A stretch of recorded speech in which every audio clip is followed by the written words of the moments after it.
Hi, beautiful ladies. Welcome back to my channel. So today I want to discuss the interview that took place between Cam Newton and Dr. Cheyenne Bryant.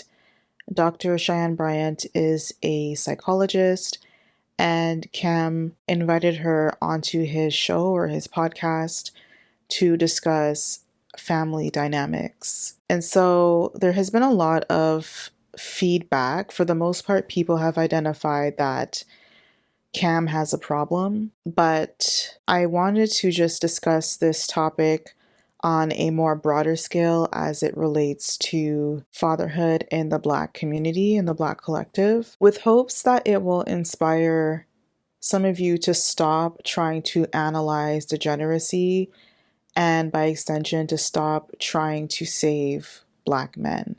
There really is no benefit in trying to do this. They do not care. As you can see from Cam's behavior, nothing's going to change. And Cam is not a unicorn. Cam is not the only one who has this mentality. He's not even a minority in the Black community. Like, this is a common mentality that a lot of Black men have. And so to save yourself from a lot of heartache and disappointment, you need to come to terms with the fact that this is the way that it is and that it's not going to change. So I'm going to just play a short excerpt from the clip from the interview, and then I'll be back with further commentary. No baby mother of mine could ever say that she's a single mother, because single mother insinuates that she has no help. So for me in my situation, life be lifing. That's a common. Yeah, it does. I agree. And my situation is a product of life happening. So, and none of us are exempt from it. of course. Right. So we have preferences. 100%. We have things that we could say, okay, I would love to do this. Right. I'm raised in a church, so my father would always direct us to say, hey, be this, be that, be that, be this. Right. But I can also tell my father this: your reality is not my reality. 100%. You walking into 7-Eleven is different than your son walking into 7-Eleven. That's right. Makes sense to you. So I can agree with you, and we can agree to disagree, that I'm not creating broken homes. I'm doing the best with the situation that I was given and am given. So hands-on father, absolutely. I don't subscribe to just bringing fatherless children or motherless children into this world. I have an unbelievable relationship with the mothers of my children. And it's healthy co-parenting that we show the children real love, real communication, Right. real orders of operations. And I think that's key, because even though we have this unspoken societal pressure to do this and be this, but that's just not, that's a unicorn that you're waiting for. Because if I'm sitting up here telling you like, yo, I have aspirations to have this, but my experiences have shown me that that person really doesn't exist.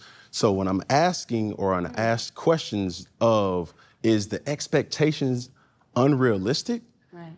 Because my reality has garnered unbelievable connections with women around the world.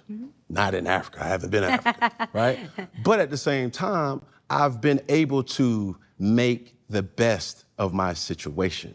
And I can't say that that situation ever resulted into a broken home.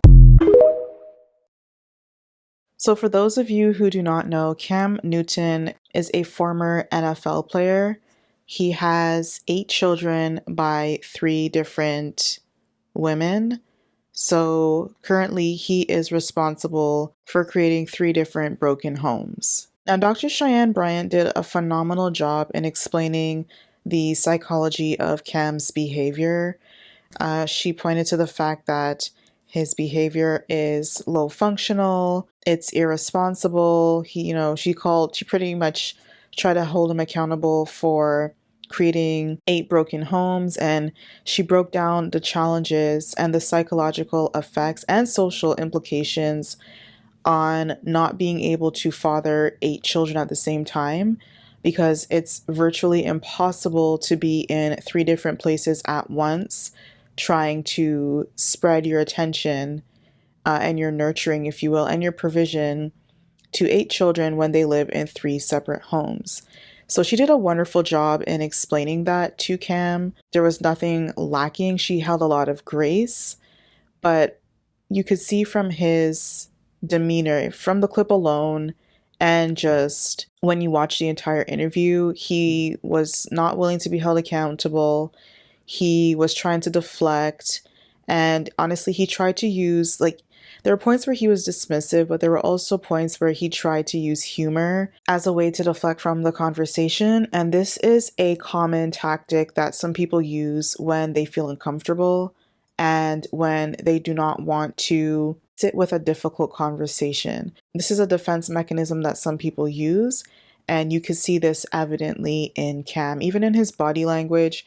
When she would bring up like low functioning behaviors, you would kind of see him like fidget, or like his legs would start, he would start twitching his legs. And that's just a sign of being uncomfortable. I really do think that it is futile at this point to try to psychoanalyze Black male behavior, especially as it pertains to fatherhood, because there have been countless studies dating back even to the 60s from various sources analyzing this phenomenon with recommendations on how to change the outcome, and really not much has changed since then, and you can honestly argue that things have gotten worse.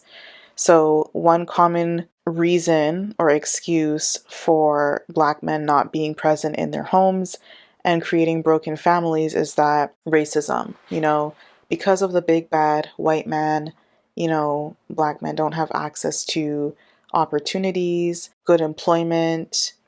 They have lower socioeconomic statuses because of racism and things to keep them out of the workforce and the justice system and blah, blah, blah.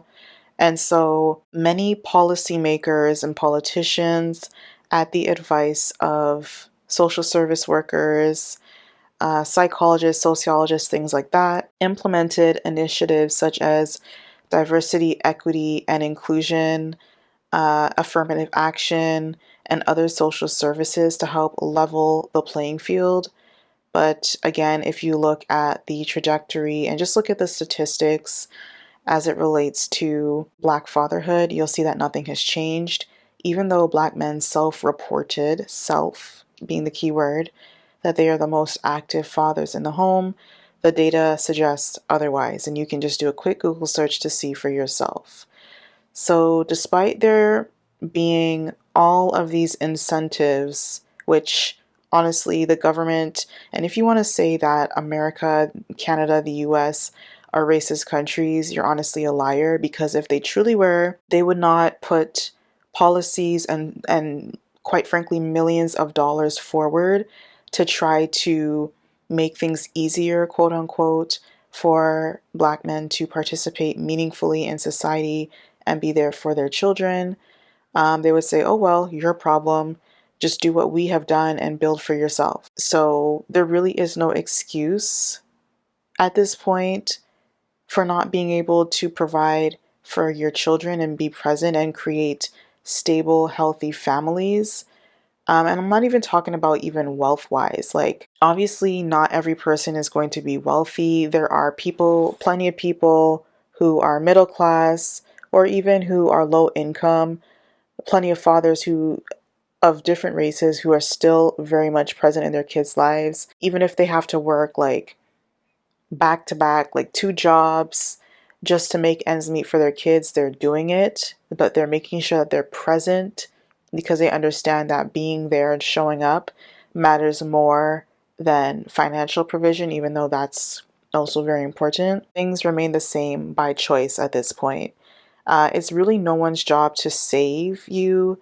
The fact that, again, you even got these incentives is just a testament to how well the system, as they call it, wanted to see you do well, because they also recognize that you are a part of the community, you're a part of the greater population, and broken families has a negative impact on society at large, because then single mothers have to rely on social services in order to make ends meet, and that's less money out of taxpayers' pockets, essentially. And so this is just a note to Black identified women in general. If you're a Black exotical, please do not waste your time with men like Cam Newton.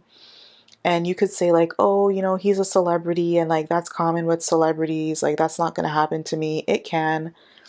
I'm sure we all know of someone or know of someone who knows someone who is either one of many other baby moms or who is a single parent because the father decided that the relation after getting her pregnant that he did not want to have a family and that she's crazy and toxic. And it's like, didn't you know that she was crazy and toxic before you hit it raw? Like, that's just a lame excuse at this point. I guess maybe you thought that nothing would happen, even though the birds and the bees is just basic human biology that everyone kind of knows. But anyway, if you're a Black exotical dealing with a man like this, you're a degenerate as well, because there are so many examples out there of stories of Black women who have found themselves in predicaments of being one of other baby moms or having to bear the burden of taking care of a child by themselves after the man walks out. So at this point in 2024, the year of our Lord, if you choose to procreate with a man without properly vetting him and requiring him to marry you, then you are also a degenerate just like him. Case in point is Jasmine Brown. Like, Cam had 7 children with 2 other women before he met Jasmine, making her the 3rd baby mom of his 8th child, and she still thought that it would be suitable for her to allow this man to knock her up and make her a single mom. And I think that they're still in a relationship, essentially girlfriend, boyfriend. But at your big age, and in 2024 with this economy, why would you want to settle to be a baby mom willingly? And you hear so many interviews of Jasmine caping for this man, making excuses for him, being a mammy for him, and going on interviews addressing things when no one asked her, just embarrassing herself. And really, like, please don't do anything like this.